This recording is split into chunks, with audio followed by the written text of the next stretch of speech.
제목은요, 솔로몬 성전과 하나님의 약속이라는 제목이에요. 이 제목 가지고 우리 함께 말씀 듣도록 할게요. 자, 여러분 여기 어디일까요? 학교? 박물관? 박물관. 바로 솔로몬 성전 박물관이에요. 실제로 있는 곳은 아니고요. 오늘 설교를 위해 여러분의 이해를 돕기 위해 상상 속에서 만든 가상의 공간이에요.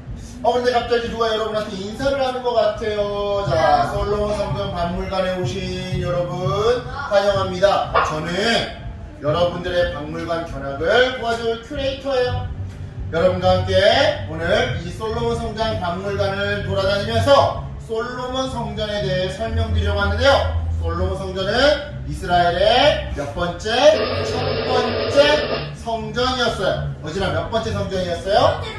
첫 번째 성전이었어요. 그래서 매우 중요한 의미를 갖고 있는데 우리 함께 박물관을 둘러보면서 그 의미를 찾아보도록 할게요. 자, 여러분 이곳은 어디냐? 이곳은 인물관이에요. 첫 번째 인물관. 이곳에서 우리는 먼저 OX 문제를 달란트 걸렸어. 달란트 걸렸어. OX 문제를 풀어볼 건데요. 자, 문제. 최초로 성전을 지으려고 했던 사람은 솔로몬이다. 마지막에 O 틀리면 X. 자, 정답은 X야. X. 처음으로 성전을 지으려고 했던 사람은 화면 보세요. 바로 다윗이었죠. 다윗. 최초로 성전을 지으려고 했던 사람은 바로 다윗이었죠. 하나님께서는요, 이런 다윗을 보시고 기뻐하셨어요. 그래서 하나님은요, 다윗의 후손들이 대대손손 왕위를 이어나갈 거라고 약속해 주시고서는 이어서 다윗의 아들이 성전을 짓게 될 것이라고 약속을 해주셨더랬죠. 지난 시간 우리 설교 내용이었죠. 한편 이와 같은 하나님의 약속을 굳게 믿었던 다윗은요, 비록 성전 건축을 할 수는 없었지만 대신 성전 건축에 필요한 이러한 나무나 대리석이나 벽돌이나 이런 동이나 못이나 굴이나 이런 것들을 다 준비를 했는데요. 왕이 이렇게 준비했는데요. 이렇게 해서 드디어 다윗의 아들 솔로몬이 왕이 되었어요. 그리고 솔로몬은 왕이 되자마자 가장 먼저 하나님께 많은 제물을 드리며 마음을 다해 제사를 드렸죠.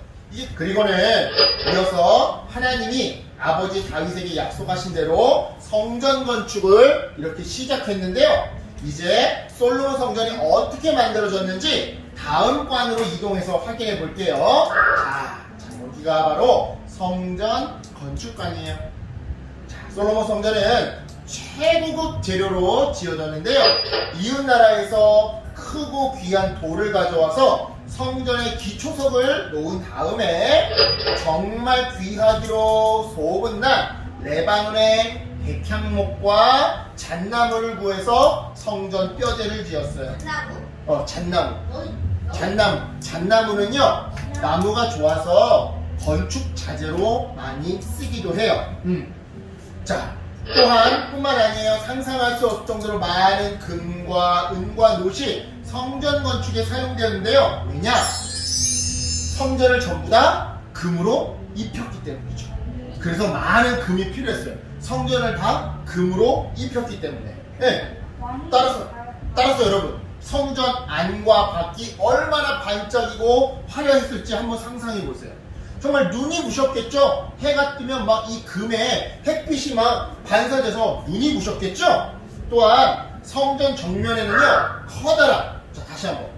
커다란 이 두 기둥을 세우고 왼쪽에는 야긴, 오른쪽에는 보아스라는 이름을 붙였는데요. 자, 여기서 야긴이라는 이름은 그가 세우다, 하나님이 세우다 이런 뜻이에요. 그가 세우다. 그리고 오른쪽 보아스는 그에게 힘이 있다, 하나님에게 힘이 있다라는 뜻이었는데요. 즉 성전이 되었든 집이 되었든 인생이 되었든 하나님이 세우시고 하나님께 모든 힘과 능력이 있다라는 신앙 고백을 이 성전을 떠받치는 가장 큰 두 개의 기둥에 사람들은 담았던 것이죠. 그런데 여러분 여기서 문제! 자, 이제 문제 나간다. 이번 거는 OX 아니야. 먼저 손든 사람이 맞추는 거야. 문제! 이렇게 멋진 성전이 건축되는데 몇 년이 걸렸을까요? 바로 7년이 걸렸어요. 7년이 걸렸어요. 여러분, 하나님이 창세기 1장에서 천지를 며칠 동안 창조하셨죠? 7일 동안. 그 77. 건물 하나를 7년 동안 지은 거야. 빌딩 하나를 7년 동안 지은 거라고. 그러니까 그만큼 정성을 많이 들여서 건축했다는 뜻인데요. 그렇다면 이쯤에서 다음 전 시간으로 한번 넘어가 볼게요. 자, 여기는 성전에서 가장 거룩한 곳, 바로 언약궤가 있는 언약궤관인데요. 보니까 구름이 가득 차 있는 것이 보이시죠? 여러분, 이때 이 구름은요, 하나님의 영광 또는 하나님이 여기에 계신다, 여기에 내려와 계신다 라고 하는 하나님의 임재를 의미하는 거예요. 이 구름은.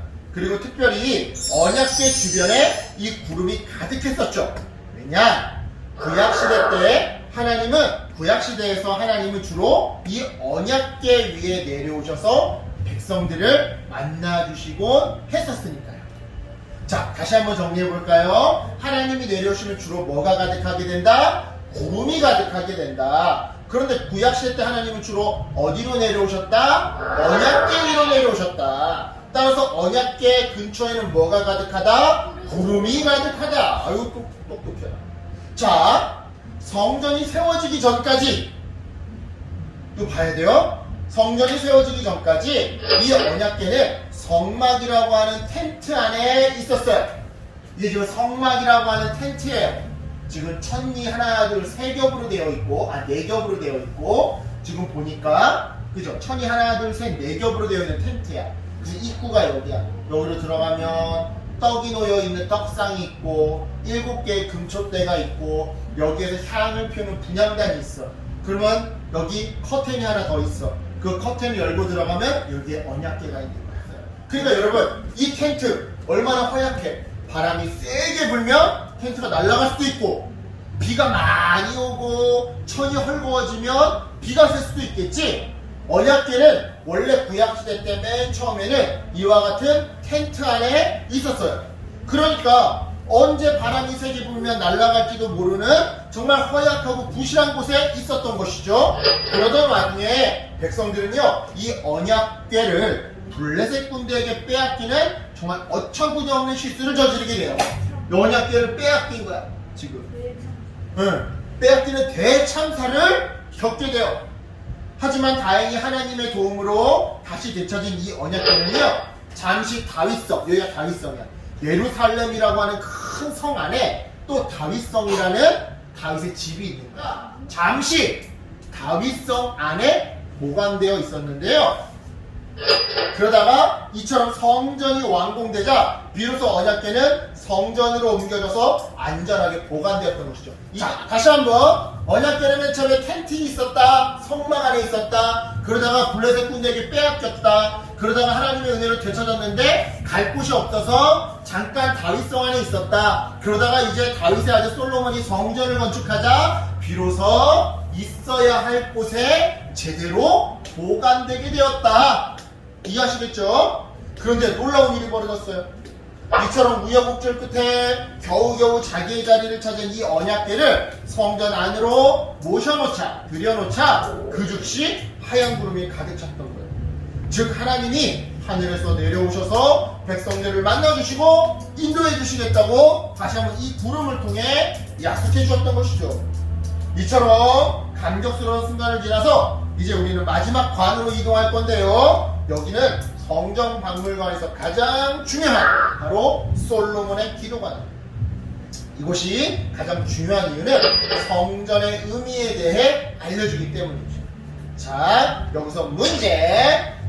이제 성전을 다 지었으니까 솔로몬과 백성들은 할 일을 다 한 걸까요? 아닐까요? 아니에요.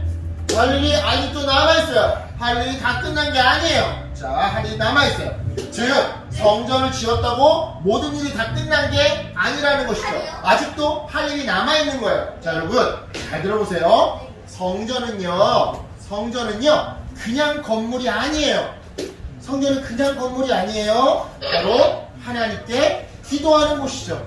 다시 한번, 성전은 어떤 곳이에요? 하나님께 기도하는 것. 그래, 하나님께 기도하는 곳. 특별히 하나님은 역대하 7장 15절에서 이렇게 말씀하셨어요. 이제 이곳에서 하는 기도에 내가 눈을 들고 귀를 기울이니. 다시 한번 하나님은 어떻게 하시겠다는 거예요? 성전에서 하는 기도에 하나님께서 눈으로 바라보시고 귀로 들어주신다라고 역대하 7장 15절에 약속해 주셨던 거예요. 이처럼 성전이 기도하는 곳이라는 사실을 너무나도 잘 알고 있었던 솔로몬은요, 성전 건축이 끝나자마자 바로 성전에서 기도하기 시작했어요. 자, 건축이 끝나자마자 솔로몬이 뭐 했다고? 기도하기 시작했다고요. 특별히 솔로몬은요, 3가지 기도 제목을 가지고 기도했는데요. 먼저 첫 번째는요, 이루어진 약속에 대해 감사하며 기도했어요. 즉, 제후의 솔로몬은 말씀하신 약속을 모두 이루어주신 하나님께 감사 기도를 드렸던 것이죠. 자, 지난 시간에 나단 선지자를 통해서 하나님은 다윗에게 3가지 약속을 주었는데 그 중에 하나가 뭐였었어요? 바로 다윗, 너의 아들 이 솔로몬을 통해서 성전을 건축하게 해주겠다. 근데 실제로 솔로몬이 어떻게 한 거예요? 그 하나님의 약속대로 성전 건축을 완성할 수 있었던 것이죠. 그래서 솔로몬은 하나님께 감사했던 거예요. 하나님, 내 아버지한테 약속했던 것처럼 저를 통해 성전 건축을 완성짓게 해주시니 감사합니다 라고 첫 번째는 감사함의 기도했던 거예요. 이어서 두 번째 기도 내용은요, 남은 약속에 대한 간구였어요. 자, 지난 시간에 다시 한번 하나님은 나단 선지자를 통해서 다윗에게 3가지 약속을 주셨는데 첫 번째는 뭐예요? 솔로몬을 통해서 성전 건축을 완성짓게 해주시겠다. 두 번째 약속은 뭐였어요? 다윗, 너의 모든 자손들, 후대의 왕들에게 내가 아버지가 되어주겠다. 세 번째는 뭐였어요? 다윗, 너의 왕위가 영원할 것이다. 자, 두 번째로 솔로몬은요, 하나님, 우리 아버지한테 약속하셨던 것 중에 첫 번째는 나를 통해 이루어주셔서 감사해요. 근데 아직 2개가 남았네요. 이후로 왕들에게 아버지가 되어주시고, 그리고 이후로 우리 다윗 왕가가 영원하게 이어지도록 해주신다고 약속하셨는데, 앞으로 저 솔로몬과 저의 자녀들이, 자손들이 하나님 말씀 잘 들을 테니까 그 나머지 2가지의 약속도 꼭 지켜주세요 라고 기도했던 거예요. 그리고 세 번째 기도 내용은요, 뭐였냐? 백성들을 향한 간구였었어요. 자, 이게 무슨 내용이냐면요, 솔로몬은요, 사람들이 성전을 바라보며 기도할 때 또는 성전에서 기도할 때 하나님께서 응답해 주시기를 기도했어요. 또 이스라엘 백성이 죄를 저질러서 이 때문에 하나님께 벌을 받을 때에도 백성들이 성전을 향해 회개하고 기도하면 용서해 주시사 벌을 끝내주시기를 기도했죠. 더불어 솔로몬은 이방인들을 위해서도 기도했는데요, 하나님의 소문을 들은 이방인들이 성전을 향해 기도하면 하나님께서 응답해달라고 기도했어요. 즉 솔로몬이 이 성전을 통해 이스라엘 백성들은 물론이거니와 세상 모든 민족들이 하나님을 알기를 원했던 것이죠. 이처럼 기도를 마친 솔로몬은요, 끝으로 백성들에게 이렇게 말했어요. 어떻게 말했냐? 하나님의 모든 약속의 말씀이 다 이루어졌으니 이스라엘 백성도 온 마음을 다해 하나님 말씀대로 살아가십시오. 자, 이렇게 해서 박물관 견학을 모두 마쳤어요. 여러분은 오늘 내용 중에서 어떤 것이 가장 기억에 남아요? 사실 오늘 설교의 가장 중요한 내용은 하나님은 다윗에게 하신 약속을 솔로몬을 통해 반드시 이루셨다라는 거예요. 그게 핵심이에요. 그리고 두 번째 핵심은 성전은 뭐하는 곳이다? 기도하는 곳이다. 성전은 기도하는 곳이다. 그게 오늘 내용의 핵심인 거예요. 하나님의 약속이 이루어지는 장면을 보고 이스라엘 백성들은 오늘 설교 속에서 감격했더랬어요. 그리고는 하나님의 말씀을 지키며 살겠다고 다짐했죠. 여러분, 이 장면을 기억하면서 꼭 이것만은 기억했으면 좋겠어요. 뭐냐면 하나님께서는 여러분과 항상 함께 하시며 여러분의 기도를 들으시는 분이세요. 지난주였나 지지난주에 목사님이 얘기했었죠? 침대가 너무 갖고 싶으니까 하나님 시험 잘 보게 해주세요 그랬더니 하나님이 정말 그 기도를 들으시고 시험을 잘 보게 해주셨다고. 하나님은 여러분이 하는 기도에 언제나 귀 기울이시고 함께 하시며 들어주시는 분이에요. 그리고 그 과정에서 여러분들에게 하신 약속을 반드시 지키시고 이루어주시는 분이시죠. 따라서 여러분, 하나님께 어제나 하나님께 기도하세요. 여러분, 하나님 기도했어요. 하나님께 하나님 제가 이러이러한 것이 필요해요 라고 기도하잖아요. 그러면 하나님께서 그 기도를 들어주시겠다고 약속해 주실 거예요. 그러면 그 약속 믿고 온 마음을 다해 약속이 이루어지는 그날까지 하나님의 말씀대로 살아가는 우리 어린이가 되기를 주님의 이름으로 축복해요. 아멘. 아멘. 서진이 아멘. 아멘. 네, 그래요. 기도할게요. 하나님 감사합니다.